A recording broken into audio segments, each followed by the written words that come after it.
Hello, welcome back to my channel. അപ്പോൾ ഇന്നാണ് നമ്മുടെ ചാക്കോച്ചനെ അനസ്തീഷ്യസിനെ കാണിക്കേണ്ട ദിവസം കേട്ടോ. ഇന്നലെ കാണിക്കാൻ പറ്റിയിട്ടുണ്ടായിരുന്നില്ല, ഡോക്ടർ ഉണ്ടായിരുന്നില്ല കേട്ടോ. പിന്നെ രാവിലെ 9 മണിക്കൊക്കെയാണ് നമുക്ക് അപ്പോയിൻമെൻറ്റ് തന്നിരിക്കുന്നത്. അപ്പം അതിനു മുമ്പ് അവന് രാവിലെ നേരത്തെ എഴുന്നേറ്റ് വന്നിട്ടുണ്ട്. അപ്പോൾ കഴിക്കാൻ തായോ എന്ന് പറഞ്ഞപ്പോൾ ഞാൻ പെട്ടെന്ന് എനിക്ക് ഉണ്ടാക്കാൻ തോന്നിയത് ഗോതമ്പ് ദോശയാണ്. അപ്പം അതും അത് തന്നെ സ്കൂളിൽ കൊടുത്തു വിടാം എന്ന് വിചാരിച്ചു കേട്ടോ. തോമുന് ബ്രെഡും ചീസുമാണ്, പാച്ചുവിന് ബ്രെഡും ജാമുമാണ്. അങ്ങനെ എല്ലാവർക്കും മിക്സഡ് ഇതാണ് കേട്ടോ. ഞാനപ്പം പതിവ് പോലെ നേരത്തെ തന്നെ വന്നിട്ടുണ്ടായിരുന്നു. അപ്പോൾ ദേ ചാക്കോ റെഡിയായി തോമുനെയും കുളിപ്പിച്ച് റെഡിയാക്കി നിർത്തിയിട്ടുണ്ട്. അപ്പോൾ ഞങ്ങൾ പോകുമ്പോൾ രണ്ടുപേരെയും ഡ്രോപ്പ് ചെയ്യാം എന്നുള്ളൊരു പ്ലാനിലാണ് കേട്ടോ പോകുന്നത്.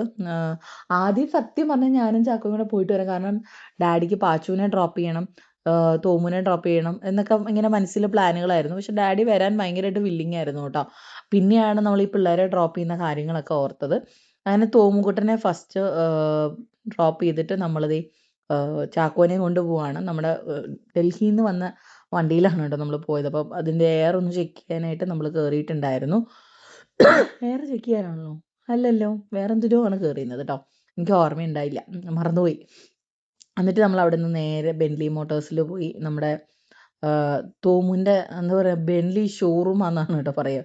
ബെൻലി വർക്ക്ഷോപ്പ് അല്ലത്, ബെൻലി ഷോറൂമാണ്. അവിടെ കുറേ വണ്ടികളുണ്ട് എന്നൊക്കെ പറഞ്ഞു. എനിക്ക് തോന്നുന്നു നല്ല തിരക്കുണ്ട്. അങ്ങനെ തന്നെ എപ്പോഴും പോട്ടെ. അപ്പോഴത്തേക്ക് ചാക്കോ പാട്ട് കേട്ട് ഭയങ്കരമായിട്ട് എൻ്റർടൈൻ ചെയ്യാണ് കേട്ടോ. അപ്പം ഞാൻ പറയായിരുന്നു, അണയാൻ പോകുന്ന തീ ആളി കത്തുകയാണല്ലോ ദൈവമേ എന്ന് മനസ്സിൽ ഞാൻ വിചാരിച്ചു കേട്ടോ. അവനെ സംബന്ധിച്ച് അത് മീൻസ് അവൻ അറിയില്ല എന്താ ചെയ്യാൻ പോകണം. ഇപ്പോൾ പാച്ചുവിനെ കൂട്ട് ഒരു പ്രാവശ്യം റൂട്ട് കനാൽ ചെയ്യാൻ പോയിരുന്നെങ്കിൽ ചിലപ്പോൾ ഈ ഒരു അവസ്ഥ എന്താണെന്ന് അവൻ മനസ്സിലാക്കിയേനെ. ബട്ട് അവൻ അതിനെപ്പറ്റി വലിയ ധാരണയില്ലാത്തതുകൊണ്ടാണെന്ന് തോന്നുന്നു. ഭയങ്കര കൂളായിട്ട് എവിടെയോ ഡോക്ടറിനെ കാണാൻ പോകുന്നു, സ്റ്റെതസ്കോപ്പ് കയ്യിലെടുക്കാം, അങ്ങനത്തെ കുറേ ആഗ്രഹങ്ങളായിട്ടാണ് ചാക്കോ നീങ്ങുന്നത് കേട്ടോ. അപ്പോൾ ഞാനും വിചാരിച്ചു ആ ഒരു സെൻസിൽ തന്നെ അവൻ യാത്ര ചെയ്തോട്ടെ, അവൻ ഇപ്പോഴേ പേടിപ്പിക്കേണ്ട. ഇപ്പം ഞങ്ങളവിടെ ഡോക്ടറിനെ കാണാൻ പോയപ്പോൾ ഡോക്ടറിൻ്റെ കൂടെ ഇരുന്ന അസിസ്റ്റൻറ്റ് പറഞ്ഞു, എന്തോ തൊട്ടപ്പോൾ പറഞ്ഞു കുത്തി വെക്കുന്നത്. അപ്പോൾ ഡോക്ടർ പറയല്ലേ, കുത്തി വെക്കാന്നൊന്നും പറയല്ലേ എന്നൊക്കെ പറഞ്ഞു കേട്ടോ. കാരണം ചെറിയൊരു ഭീതി നമ്മൾ മനസ്സിലിട്ട് കൊടുത്താൽ പിന്നെ പിള്ളേരുടെ മനസ്സിലത് നിൽക്കുക. അതിപ്പോൾ നമ്മുടെ ആയാലും ചെറിയൊരു കത്തിക്കൽ കിട്ടിയാൽ നമ്മൾ പിന്നെ ആ കത്തലായി, പുകയിലായി, തീയായി ഒക്കെ ആയി കേട്ടോ. അപ്പോൾ അപ്പേനെ ഇങ്ങനെ വെയിറ്റ് ചെയ്ത് അപ്പ വണ്ടി അവരോട് ഓരോ കാര്യങ്ങളും പറഞ്ഞു കൊടുക്കുകയാണ്. ഇതങ്ങനെ ചെയ്താൽ മതി, ഇതിങ്ങനെ കാരണം ട്രാവൽ ചെയ്ത് വന്നുകൊണ്ട് തന്നെ പൊടിയൊക്കെ കാണുമല്ലോ, അപ്പോൾ അത് വാഷ് ചെയ്യണം, അങ്ങനത്തെ കാര്യം. അവിടെ നിന്ന് നേരെ നമ്മൾ സരോജ ഹോസ്പിറ്റലിലാണ് പോയത്. ഞാൻ പാച്ചുവിനെ കൊണ്ടുവന്നിട്ടുള്ള എക്സ്പീരിയൻസ് മാത്രമേ ഉള്ളൂ. ശരിക്കും ഇവിടെ വന്നപ്പോൾ കുറേ നൊസ്റ്റ് അടിച്ചു കേട്ടോ. പാച്ചുവിനെ കൊണ്ടുവന്നതും അഡ്മിഷൻ എടുത്തതും എക്സ്റേ റൂമും പ്രത്യേകിച്ച് OT കണ്ടപ്പം എൻ്റെ കയ്യിൽ നിന്ന് പോയിട്ടോ. എനിക്ക് അത്രയ്ക്ക് സങ്കടമായി. കാരണം ഞങ്ങളുടെ മുന്നിൽ വെച്ചിട്ടാണ് അവൻ്റെ ബോധം പോകുന്നതും ഒക്കെ. ഭയങ്കര ഒരു സംഭവം. ഞാൻ ഡിംപിളിന് സപ്പോർട്ടായിട്ട് പോയതാണെങ്കിലും എൻ്റെ ചങ്ക് തകർന്നു പോയൊരു നിമിഷമായിരുന്നു കേട്ടോ അത്. അപ്പോൾ അതൊക്കെ ഇങ്ങനെ ഓർക്കുകയാണ്. ശരിക്കും 1 വർഷം ആവാൻ പോണു പാച്ചുവിൻ്റെ ചെയ്തിട്ട്. ഓഗസ്റ്റിലാണെന്ന് തോന്നുന്നു പാച്ചുവിൻ്റെ ചെയ്തത്. ഞാൻ പറഞ്ഞില്ലേ, പാച്ചുവും ചാക്കോയും ഏകദേശം കുറേ കാര്യങ്ങൾ സിമിലാരിറ്റി ഉണ്ട്. ഇപ്പോൾ അസുഖം വരുന്നതായിക്കോട്ടെ, ഇപ്പോൾ പല്ലായിക്കോട്ടെ, ഒക്കെ ഭയങ്കര സിമിലാരിറ്റി ആണ് കേട്ടോ. അപ്പം അനസ്തേഷ്യസ്റ്റ് സർജറി മറ്റേ OTയിലായിരുന്നു. അവിടെ പോയി കണ്ടാൽ മതി എന്ന് പറഞ്ഞിട്ടുണ്ടായിരുന്നു. നമ്മളവിടെ ചെന്ന് വേഗം തന്നെ കണ്ടു. ചാക്കോ ഫുൾ ഓൺ വൈബിലായിരുന്നു കേട്ടോ. അങ്ങനെ അവിടുന്ന് നമ്മൾ നേരെ പോയത് ചാക്കോൻ്റെ ടൈം കിഡ്സിലേക്കാണ്. നമ്മൾ പോവാനുള്ള പ്രിപ്പറേഷൻസിലൊക്കെയാണ് വന്നത്. അപ്പോൾ ചാക്കോ പറയാണ്, എൻ്റെ സ്നാക്സ് ബാഗ് എവിടെ? അതില്ല, എങ്ങനെയാണ് ഞാൻ പോവുക, എങ്ങനെയാണ് ഭക്ഷണം കഴിക്കുക? കുട്ടിക്ക് അതൊക്കെയായിരുന്നു ടെൻഷൻ. പക്ഷേ എൻ്റെ ടെൻഷൻ അതല്ലായിരുന്നു. അപ്പയും അമ്മയും കൂടെ കൊണ്ടുവിടാൻ പോകുമ്പോൾ കുട്ടി കിടന്ന് മൂങ്ങുമോ എന്നുള്ളൊരു ടെൻഷനായിരുന്നു കേട്ടോ എനിക്ക്. പക്ഷേ കുട്ടി പറഞ്ഞു, ഞാൻ കരയില്ലമ്മ എന്നൊക്കെ പറഞ്ഞിട്ടാണ് പോയത്. ആകെയുള്ള കൺസേൺ സ്നാക്സ് ബോക്സ് കയ്യിലില്ല എന്നുള്ളതാണ്. അപ്പോൾ ഗേറ്റൊക്കെ തുറന്ന് തന്നെ കയറി പോവാണ് കേട്ടോ. അവന് പിന്നെ സ്ഥിരം വരുന്നതാണ്. എനിക്ക് തോന്നുന്നു അഡ്മിഷൻ എടുക്കാനും അങ്ങനെ 2-3 സന്ദർഭങ്ങളിലേ വന്നിട്ടുള്ളൂ. പിന്നെ ഡാഡി ഹോസ്പിറ്റലൈസ്ഡ് ആയ ദിവസം പിക്ക് ചെയ്യാൻ വന്നതും അങ്ങനത്തെ കുറച്ച് ഇതിലേ വന്നിട്ടുള്ളൂ. അപ്പോൾ അതേ ചെരുപ്പ് ഊരാൻ മറന്നു പോയിട്ടോ. വേഗം പോയി ചെരുപ്പ് ഊരിയിട്ട് വരികയാണ്. അപ്പോൾ പിള്ളേരൊക്കെ ഓൾറെഡി വന്നു, നമ്മൾ കുറച്ച് ലേറ്റാണ് കേട്ടോ. അങ്ങനെ ചാക്കോനെ നമ്മൾ സ്കൂളിലാക്കിയിട്ട് നേരെ വീട്ടിലേക്ക് പോയേ. അപ്പോൾ കഥയിൽ ചെറിയൊരു ട്വിസ്റ്റ് ഉണ്ട്. നമ്മൾ നാളെ ചെയ്യാനിരുന്ന പ്രൊസീജിയർ നെക്സ്റ്റ് വീക്കിലേക്കൊന്ന് സ്വിച്ച് ചെയ്തു. വേറൊന്നുമല്ല, ഡോക്ടർ ഫ്രീ അല്ലാത്തത് കൊണ്ടും നാളെ അനസ്തീഷ്യസ്റ്റ് ഫ്രീ അല്ല. കാരണം നാളെ അവിടെ മേജർ സർജറീസ് നടക്കുന്ന ദിവസം ആയതുകൊണ്ട് തന്നെ ഡോക്ടറിന് ഒരു 8 അവർ എന്തായാലും ഡോക്ടർ ബിസി ആയിരിക്കും എന്ന് പറഞ്ഞു. അപ്പം ആ സമയത്ത് അത് പറ്റില്ല. പിന്നെ ഫ്രൈഡേ സാറ്റർഡേ ആണ് ഡോക്ടർ സജസ്റ്റ് ചെയ്തത്, അനസ്തീഷ്യസ്റ്റ് സജസ്റ്റ് ചെയ്തത്. ബട്ട് അന്ന് തരിയും ഡോക്ടർ ഫ്രീ അല്ല. അവനിപ്പം നിലവിൽ വലിയ പ്രശ്നങ്ങൾ ഇല്ലാത്തത് കൊണ്ട് നമുക്ക് നെക്സ്റ്റ് വീക്കിലേക്ക്, അതായത് ഡോക്ടർ പറഞ്ഞ 28 നെക്സ്റ്റ് വെനസ്ഡേ ചെയ്യാമെന്നുള്ള ഒരു ഡിസിഷനിൽ നമ്മൾ എത്തിയിട്ടുണ്ട്. അപ്പം ഉം. ആ അപ്പൊ നമ്മള് അവിടെ രജിസ്റ്റർ ചെയ്തിട്ട് വന്നിട്ടുണ്ട്. ബുധനാഴ്ച പോയി രാവിലെ അഡ്മിറ്റ് ആയാൽ മതി എന്ന് പറഞ്ഞിട്ടുണ്ട് കേട്ടോ. ഇന്നിപ്പോ അത് കഴിഞ്ഞ് ഞാൻ സ്കൂളിൽ കൊണ്ടാക്കി.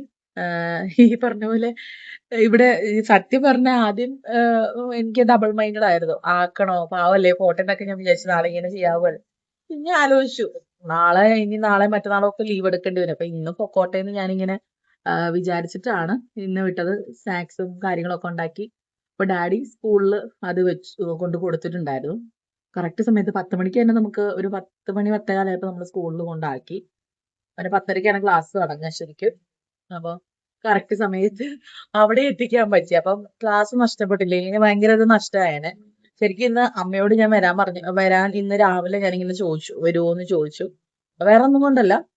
സംഭവം തോമു മാത്രമേ ഉള്ളൂ. തോമിനെ നോക്കാൻ ഇവിടെ മതി. എന്നാലും എന്റെ ഒരു അമ്മ അപ്പൊ പറഞ്ഞു, എന്താണ് കൊച്ചിനെ കാണാൻ ഞാൻ എന്തായാലും വരുന്നുണ്ടെന്ന് പറഞ്ഞപ്പോ ഞാൻ പറഞ്ഞു, അങ്ങനെയാണെങ്കിൽ പിന്നെ ഇങ്ങനെ വന്നോ. അപ്പൊ പിന്നെ എനിക്കും കൂടെ കുറച്ച് ഹെൽപ്ഫുൾ ആയല്ലോ. പക്ഷെ ഞാൻ പറഞ്ഞിട്ടുണ്ടായിരുന്നു ഞാൻ വിളിച്ചിട്ട് ഇറങ്ങിയാൽ മതി എന്ന് പറഞ്ഞത് നന്നായി. അതുകൊണ്ട് ഒരു വരവ് വേസ്റ്റ് ആയില്ല. അപ്പൊ ഞാൻ പറഞ്ഞു നെക്സ്റ്റ് വീക്ക് വായോ, നെക്സ്റ്റ് ട്യൂസ്ഡേ വായോ എന്ന് പറഞ്ഞിട്ടുണ്ട്.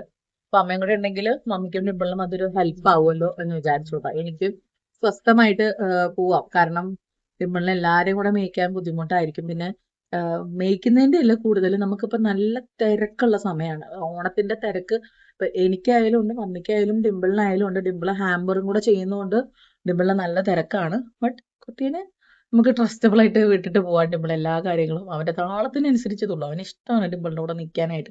അത് മമ്മിയുടെ കൂടെ ആയാലും നിന്നോളാം എന്ന് പറയും കേട്ടോ. ബട്ട് നമ്മുടെ ഇപ്പോഴത്തെ സാഹചര്യം ഇപ്പൊ എനിക്കായാൽ പോലും ഇന്ന് സത്യം പറഞ്ഞാൽ എനിക്ക് എന്റെ മനസ്സിൽ കുറെ സാധനങ്ങൾ പെൻഡിങ് ഉണ്ടായിരുന്നു കൊറിയർ അയക്കാൻ. അതെല്ലാം അയക്കുക, എന്നിട്ട് പാക്ക് ചെയ്യുക, വിടുക. എന്നിട്ട് കുറച്ച് അപ്പത്തേനും ഒതുങ്ങുമല്ലോ എന്നൊക്കെ വിചാരിച്ചിട്ടാണ് വേഗം പോയിട്ട് വരാം എന്നുള്ള രീതിയിൽ പ്ലാൻ ചെയ്തത്.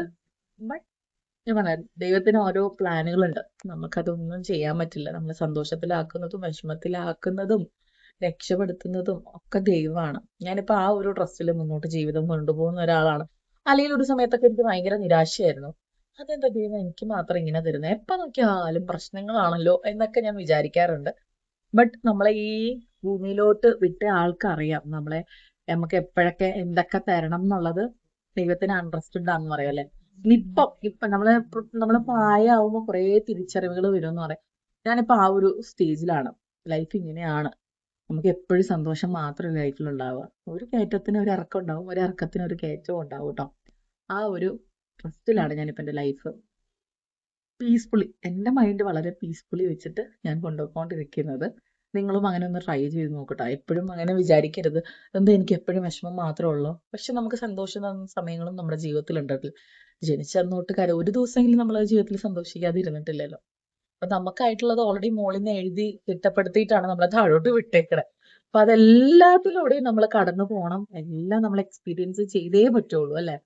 അങ്ങനെ ചാക്കോന്റെ കാര്യം ചോദിച്ച് കുറേ പേര് എനിക്ക് മെസ്സേജ് അയക്കുന്നുണ്ട്. ചാക്കോ ഓക്കെ അല്ലേ എന്നൊക്കെ ചോദിച്ചിട്ട് കുറെ സജഷൻസും ഒക്കെ തന്നിരുന്നു. 2-3 പേര് ചോദിച്ചിരുന്നു എന്താ ഇങ്ങനെയൊക്കെ ചെയ്യുന്നത്. അവന്റെ പ്രായം ഒരു പ്രശ്നമാണ്. ഒരു റൂട്ട് കനാലിന് നമ്മള് മെനക്കെട്ടിരിക്കുന്ന പോലെ ഒരിക്കലും അവന് ഇരിക്കാൻ പറ്റില്ല. പിന്നെ സെഡേറ്റ് ചെയ്തിട്ട് അതായത് ജസ്റ്റ് ഇത് പെയിൻ ഒന്നും അറിയാതിരിക്കാനുള്ള സെഡേഷൻ കൊടുത്തായാലും അവനൊരു 2 മണിക്കൂർ ഇരിക്കും എന്ന് എനിക്ക് തോന്നുന്നില്ല. പിന്നെ നമ്മൾ വീക്കിലി പോകുമ്പോൾ ഒരു പേടി സ്വപ്നമായിട്ട് മാറും. പാച്ചുവിന് അങ്ങനെയായിരുന്നു. 3-4 സിറ്റിംഗ് നമ്മള് കൂളായിട്ട് കൊണ്ടുപോയിട്ട് വന്നു. മീൻസ് സിറ്റിംഗ് അല്ല, 3-4 പല്ല് റൂട്ട് കനാല് പോയി ചെയ്യാൻ വന്നു. പിന്നെ അവന് പേടിയായി തുടങ്ങി.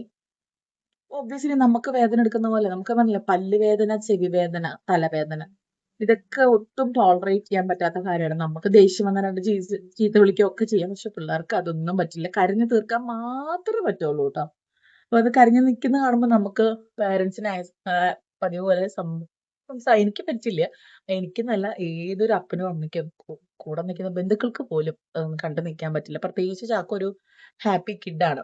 അപ്പൊ അവനെ സംബന്ധിച്ച് കുറേ കാര്യങ്ങൾ അവൻ അഡ്ജസ്റ്റ് ചെയ്യുന്ന കൂട്ടത്തിലാണ്. പക്ഷെ അതും താണ്ടി അവൻ അതിനെ ചൊല്ലി കരയുന്നുണ്ടെങ്കിൽ അവൻ അത്രയും പെയിൻഫുൾ ആയിട്ടാണെന്ന് നമുക്ക് മനസ്സിലാക്കാം. അങ്ങനെ ഒരു സിറ്റുവേഷൻ വന്നത് കൊണ്ട് അവന് ഇത്രയും പ്രശ്നങ്ങൾ ഉണ്ടെന്ന് നമ്മൾ അറിഞ്ഞു.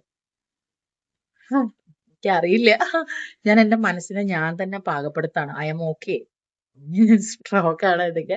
ബട്ട് ആസ് എ മദർ എനിക്ക് എവിടെയെങ്കിലും ഒക്കെ ഒരു പോയിന്റിൽ ഇപ്പം പാച്ചുവിനെ ആയാലും സ്റ്റഡി ചെയ്ത് അവനെ ബോധം പോയപ്പം എനിക്ക് കണ്ടു നിൽക്കാൻ പറ്റില്ല. ഞാൻ കരഞ്ഞു. ഞാൻ ഡിമ്പിളിനെ സപ്പോർട്ടായിട്ട് പോയതാണ്. ബട്ട് ഞാൻ കരഞ്ഞു. എനിക്ക് പറ്റുന്നുണ്ടായിരുന്നില്ല. കാരണം നമ്മൾ അവനെ ഞാൻ പ്രസവിച്ചത് അല്ലെങ്കിൽ പോലും എന്റെ മോനായിട്ട് തന്നെയാണ് സ്റ്റിൽ ഞാൻ അവനെ ടേക്ക് കെയർ ചെയ്യുന്നത്.